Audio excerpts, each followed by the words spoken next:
Question दिया हुआ है, in a class the ratio of boys to girls is 4:5। If 4 boys join the class the number of boys would increase by 20%। Find the number of girls in the class. कोई ज़्यादा tough सवाल नहीं, बहुत ध्यान से समझिएगा इसको।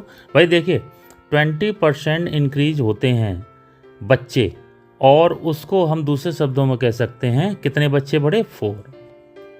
यानी कि 4 का अगर इधर डिवाइड करते हैं यानी 5% बच्चे बराबर होता है एक बॉय के। ठीक है, ये सीधी सीधी कैलकुलेशन आ गया। और मैंने आपको पीछे वीडियो में बताया था 5% को कैसे लिखते हैं, 1/20 के रूप में। ठीक है, तो यानी कि इसको 1/20 अगर लिखेंगे तो ये यहाँ 20 की मल्टीप्लाई यानी 20 बॉयज टोटल आए। इसमें कितने आए, टोटल आए। तो ये वही 4/5, 4:5 जो दिया है 4:5। यदि 4 बराबर है 20 के तो मल्टीप्लाइड बाई 5 ही तो होगा, तभी तो 20 आएगा। 4 5 से 20, तो इसमें भी मल्टीप्लाइड बाई 5 कर देंगे, कितना आ जाएगा 25। तो नंबर ऑफ गर्ल्स कितना आया 25। और वही तो वो पूछ रहा है number of girls in the class, तो इसका आंसर 25 आ जाएगा। ज़्यादा टाइम का सवाल नहीं। नेक्स्ट क्वेश्चन है, the profits of a company rose 10% from April to May, then drop 20% from May to June, then rose 50% from June to July. What was the percentage increase from April to July. तो कुल मिला के कहानी कहाँ से दी गई, अप्रैल to May, May to जून, और जून to जुलाई। ठीक है, ये 3 महीनों के बीच का पूरा डाटा दिया गया है। तो ये आप देखिए 10% बढ़ा है अप्रैल टू मई तक, 10%। तो भैया सीधा सीधा इसमें देख लीजिए, देखिए ओरल क्वेश्चन है तो 100 था, कितना हो गया 110 हो गया। ठीक है, अब चलते हैं। Dropped 20% from May to June. अब मई टू जून में आया 110 आ गया, ये यहाँ आ जाएगा ना कॉलम। अब 110 में से 20% लॉस हो गया। ठीक है, तो ये कितना बचा, 80% बचा ना, 110 गुणा 80/100। ठीक है, तो कितना हो गया 88 हो गया। ठीक है, अब ये 88 फिर घूम करके यहाँ स्टार्टिंग में आ जाएगा 88। अब क्या कह रहा है, जून से जुलाई में 50% बढ़ गया है, एक और बढ़ गया है। ठीक है, तो ये कितना हो जाएगा 88 का हो जाएगा 150/100। ठीक है, 150/100 हो जाएगा। तो ये 3 जा जाएगा, ये 2 जा जाएगा, ये 44 आ गया। ठीक है, अब 3 से मल्टीप्लाई कर देंगे, 44 × 3 कितना आ जाएगा, 3 4 जा 12, 1 3 4 जा 12, 1 13, 132 हो गया। था कितना, ये था कितना 100 तो था, कितना था 100 था। तो 100 से कितना हो गया 132 हो गया, तो कितना बढ़ा 32% बढ़ गया। तो इसका आंसर यहाँ पर कितना आ जाएगा 32% राइज हुआ उसका जो फ़ायदा था, जो इसका गेन था। Batsman scored 150 runs in a 1 day cricket match. He hit 24 and 5 sixes। Calculate the percentage of runs he scored by running between the wickets. तो यहाँ पर देखते ही सीधी सीधी बात है भाई, 150 रन बैट्समैन ने बनाए हैं और उसने उसमें 20 चौके और 5 छक्के मारे।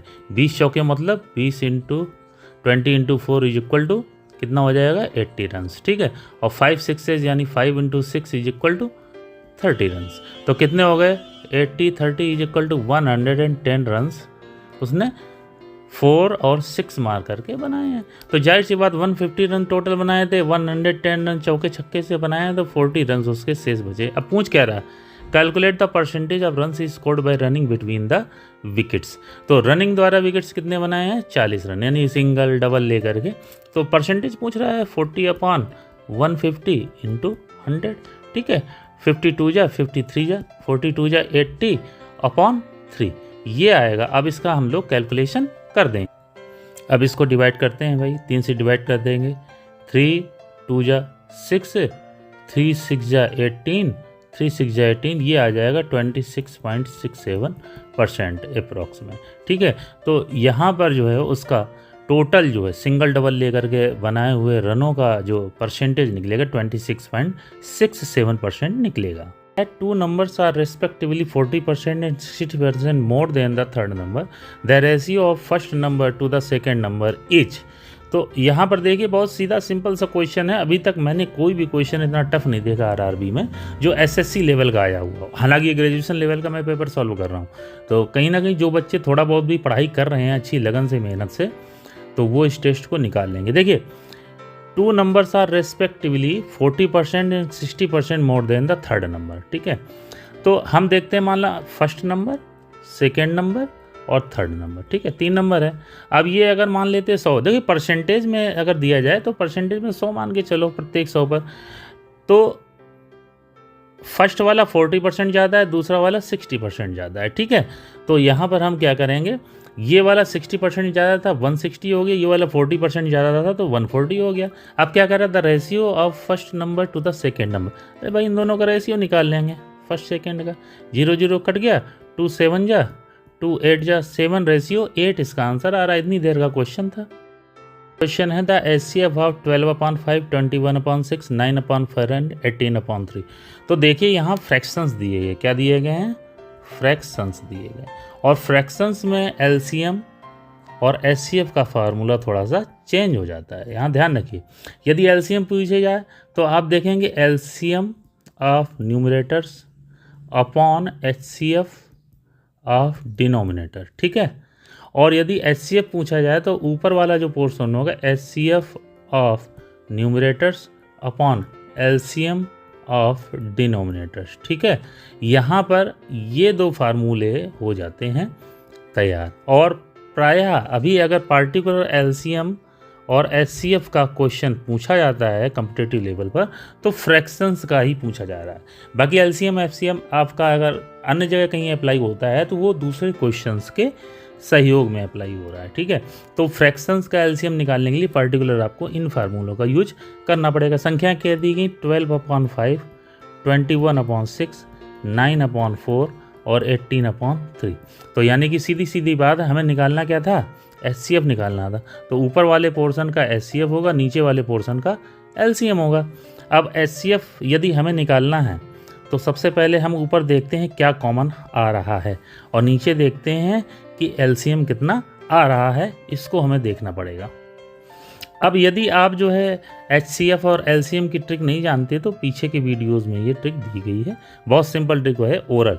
तो ऊपर वाली संख्याओं का HCF आ जाएगा 3 और नीचे LCM आ जाएगा आपका 60। कितना आ जाएगा 60, कैलकुलेशन कर देंगे 20, यानी ये आ जाएगा आंसर 1/20।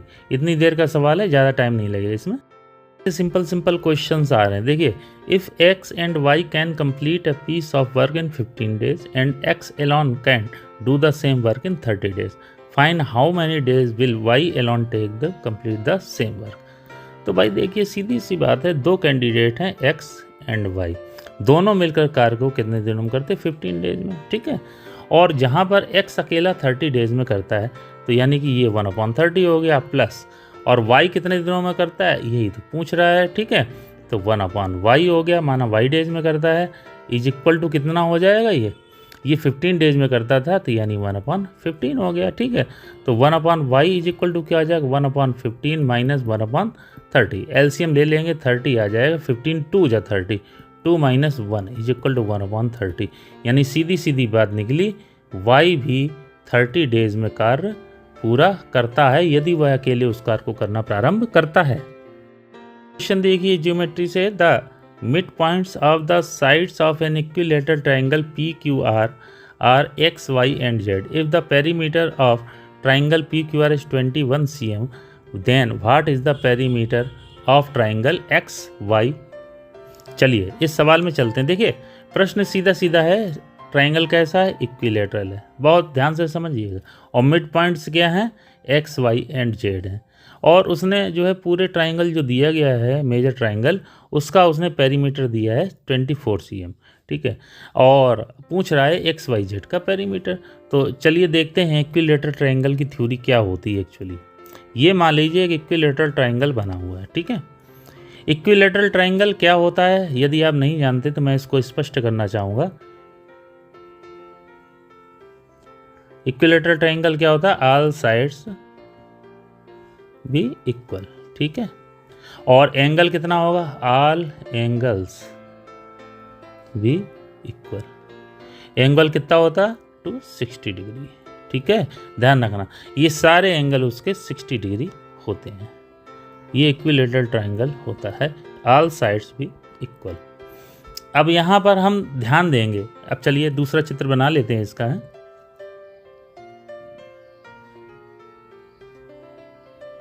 यहाँ पर ध्यान देने वाली बात यह है कि उसने जो दिया हुआ है PQR और आर, ये इक्विलेटरल ट्रायंगल की साइड दी, और मिड पॉइंट दिया हुआ है, ये मिड पॉइंट क्या दिया हुआ है, एक्स वाई एंड जेड।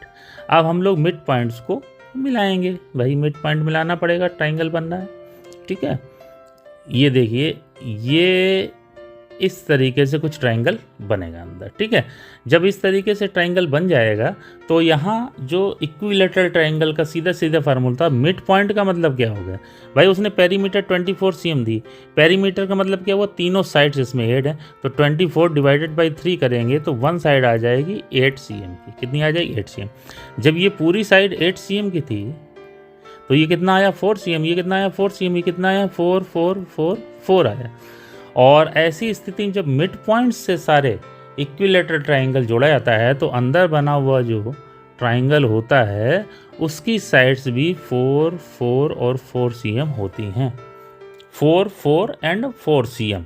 ये ध्यान रखिएगा, ये यूनिवर्सल फार्मूला है, ये एक थ्योरम है अलजेब्रा की, ठीक है, ज्योमेट्री की। तो यहाँ पर अब जब 4 4 4 आ ही गया है, इसमें कोई कैलकुलेशन या ये कहें कि कोई तुक्का ट्रिक लगाने की जरूरत नहीं, ये 4 4 cm ही आएगा। और 5 ट्रायंगल, 4 ट्रायंगल बनेंगे, कितने बनेंगे 4। और देखा जाए तो ये वाला भी अगर इंक्लूड कर देते हैं, ये वाला ट्रायंगल भी, तो इसमें 5 हो जाते हैं, ठीक है। तो अब सीधी बात है, 4 धन 4 धन 4, पेरीमीटर तो सब लोग जानते हैं 12 सेंटीमीटर आ जाएगी, यानी जो ट्रायंगल है एक्स वाई और जेड उसकी पैरामीटर आ जाएगी 12 सेंटीमीटर। क्वेश्चन दिया हुआ है, there is 40% increase in an amount in 4 years at simple interest, what will be the compound interest on ₹6,000 after 3 years at the same rate. तो question में जो है एक्चुअली सिंपल इंटरेस्ट और कंपाउंड इंटरेस्ट दोनों का कॉम्बिनेशन दिया हुआ है, और ऐसे क्वेश्चंस की ट्रिक मैंने आपको पिछले वीडियोज़ में भी दे रखी है। तो सबसे पहले तो देखिए, increase 40% in an amount on 4 years at simple interest, यानी 40% बढ़ता है 4 साल में, तो 1 year में कितना बढ़ा, 1 year में 10% बढ़ा। ये आ गई ROI, रेट ऑफ इंटरेस्ट उसकी आ गई 10%।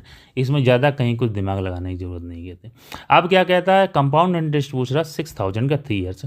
मैंने कंपाउंड इंटरेस्ट की ट्रिक पीछे वीडियो में बहुत अच्छे से बताई हुई है, यदि आपने नहीं देखा है तो देख लीजिए, मैं उसी ट्रिक से लगा रहा हूँ, बाकी कैलकुलेशन आप करेंगे तो बहुत लंबा जाएगा। 6,000 रुपीज़ हैं, 10% रेट से है। अब फर्स्ट ईयर में चलते हैं तो 6,000 का 10% कितना आ जाएगा 600। सेकेंड ईयर में चलते हैं तो 600 तो बनेगा ही। मैंने कहा था ऊपर वाली संख्याओं में सभी का 10% जो भी ROI हो वो निकालना है। तो प्लस कितना हो गया इसका 10% यानी 60 रुपीज़। और तीसरे साल क्या होगा भाई 600 रुपये तो बनेंगे ही। अब ये 3 संख्याएँ आ गई 1 2 और 3, तीनों का हमें लिखना पड़ेगा इंटरेस्ट।